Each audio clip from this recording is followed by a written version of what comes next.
ग्रामीण मीडिया में आपका स्वागत है। लूट की घटना होते होते बची।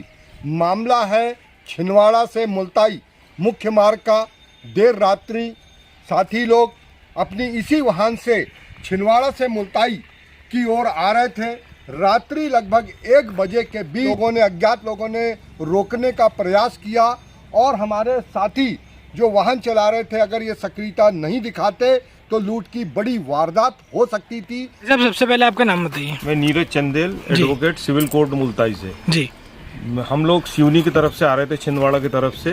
करीब 1 बजे के आसपास की बात है। 100 डायल को फ़ोन भी की हमने घटना के पश्चात। जैसे ही गाड़ी वो पुलिया पे से निकली तो सामने से 2 लोग आए और रोको रोको करके। तो हमको ऐसा लगा कि कोई किसी प्रकार की कोई घटना घट गई हो या कोई एक्सीडेंट हो गया होगा, इसकी मदद के लिए वो। तो हमने गाड़ी रोके। उसके बाद उन्होंने कांच वाँच ठोके हमारे, और वो हमने कांच नहीं खोले क्योंकि एकदम नज़र हमारी सामने पड़ी। तो वहाँ सामने ऐसे बेल्ट पड़े हुए थे, चक्की के बेल्ट जैसे लग रहे थे वो, उसमें खीले ऐसे लंबे लंबे ठुके थे और दोनों तरफ ऐसी फाड़ी रखी हुई थी। और 2 बेल्ट थे, एक 3-4 फुट का इधर था, 4 फुट का इधर था, और बीच में एक छोटा बेल्ट था। तो अब वो जैसे ही, तो फिर हमको ऐसा लगा कि यार ये पंचर वंचर करने के हिसाब से इन्होंने टायर रखे हैं ये रास्ते में।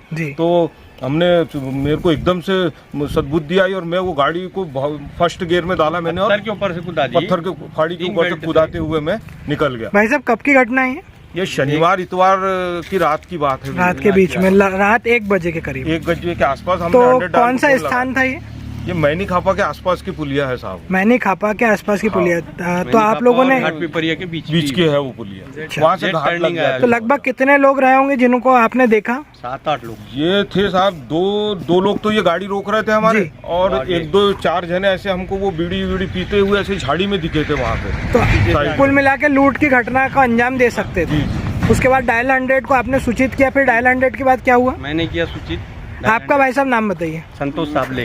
संतोष जी, क्या आपकी गाड़ी में सबसे पहले बताइए कौन कौन उस दिन बैठा था? मैं था जी, मेरा मित्र नीरज था जी, और भांजा था मेरा सोनू डोंगरे जी, और मम्मी पापा थे। हम मतलब 2 बुजुर्ग व्यक्ति भी थे साथ में, और आप लोग इलाज के करवा के। पैरालिसिस का अटैक आया था, तो मम्मी को वो जबलपुर पास में गोटे गाँव है, वहाँ पे हम गए थे इलाज के लिए। इलाज करवा के वापस आ रहे थे। वापस आते समय जब ये मैनी खापा निकले, मैनी खापा जस्ट टर्निंग में 6 से 7 लोग थे कम से कम। पत्थर इतने बड़े बड़े थे कि क्या बताया ना, उसमें छोटी गाड़ी तो निकल ही नहीं पाती। तो मतलब बड़ी गाड़ी थी, तो आप लोग उसको पत्थर को क्रॉस कर घबरा गए किसी का एक्सीडेंट होगा, इसलिए हमने स्लो की गाड़ी स्लो की। उनने बड़ा पीछे एक आया, टार्च हाथ में लिया और कांच ठोकने लगे और पीछे जाओ, पीछे ऐसा करके बोलने लगे। अच्छा, आपने डायल 100 के अलावा कोई थाने में इसका सूचना दी अभी? नहीं, हमने डायल 100 को किया था।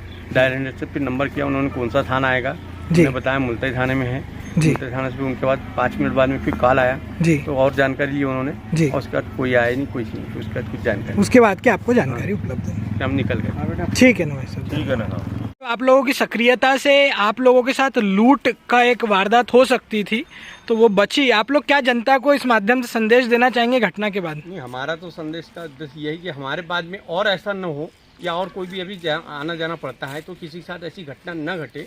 शासन इस ओर थोड़ा सा ध्यान दे, इस ओर कुछ कदम उठाए, हमारी यही विनती है।